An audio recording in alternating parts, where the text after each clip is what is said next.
there's something in the air. What is it?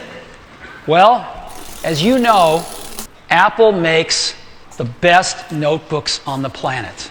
The MacBook and the MacBook Pro. These are the standards in the industry by which competitive products are judged. Well, today we're introducing a third kind of notebook. It's called the MacBook Air. It's so thin, it even fits inside one of these envelopes.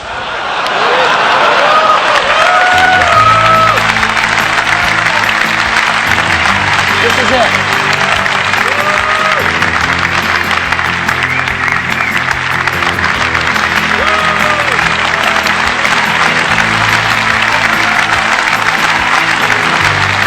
Hey guys, welcome back. So Apple have just released their new 15-inch MacBook Air, and I wanted to do a quick video to share some of my first impressions. So let's get into it. Starting off with the specs, the new M2 15-inch model comes in the same four colours as the 13-inch.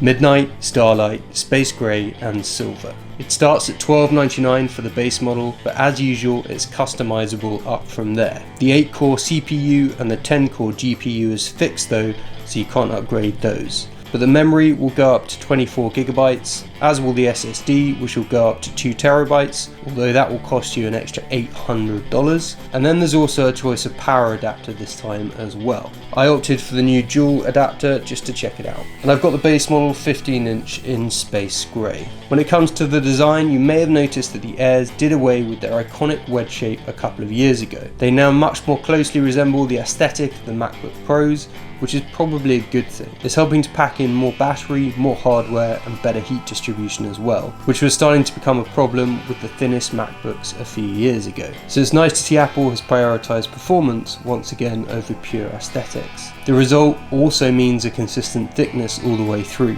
with the new MacBook Air coming in at 11.5mm thick. The 15-inch model is slightly heavier as well, 1.5 kilograms versus 1.2 kilograms for the 13-inch version, so that's just something to bear in mind. But it's definitely lighter than I thought it would feel, so that's a big plus. In terms of the ports, you've got the usual headphone jack on the right side, and then on the left there's a MagSafe connector and 2 Thunderbolt or USB 4 ports. And well, that's it. Bit of a shame that Apple haven't even included a micro SD slot on the 15-inch Air. It feels like it's just screaming out for one. If you're a photographer or a graphic designer, you really don't need a MacBook Pro, and the M2 Air would be easily powerful enough for photo editing. So I just can't believe they've left that off. And an HDMI port wouldn't have hurt either. Anyway, unlike the MacBook Pro, which has speaker grills cut into the case, this new MacBook Air design goes for a cleaner look. I actually really like the removal of the speaker grills. They tend to accumulate dust, and it gives quite a sleek appearance, similar to the older MacBooks in the mid-2010s. It's easier to do this on the Air though, as the speakers are actually up by the hilt. Speaking of which, I've been pleasantly surprised with the speakers in the Air despite being used to the MacBook Pro.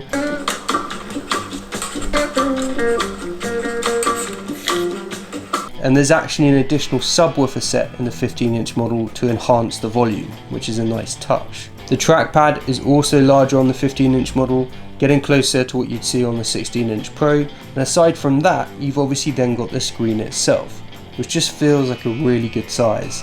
It's the kind of size screen where you can easily have a few apps open at the same time and still feel like there's room to spare. And talking of the screen, we obviously have Apple's now standard notch at the top, with a 1080p FaceTime camera and a microphone as well. And then finally, the battery life, which is decent as expected now from Apple Silicon. You're going to get anywhere from 15 to 18 hours depending on what you're doing, and it's certainly something that holds up to testing. So who's this for?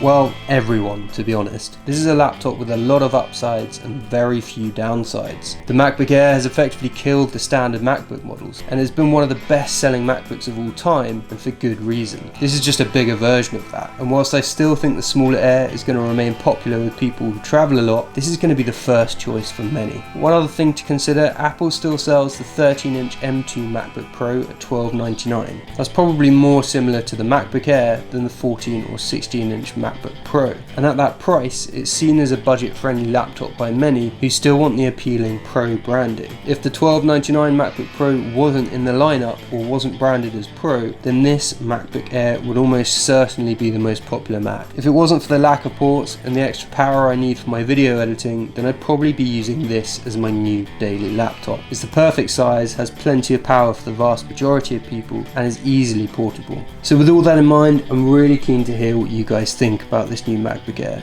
Is it something you're going to be picking up? Let me know your thoughts. Hope you enjoyed the video, and let me know what you think in the comments below. Thanks again for watching, and I'll see you in the next one.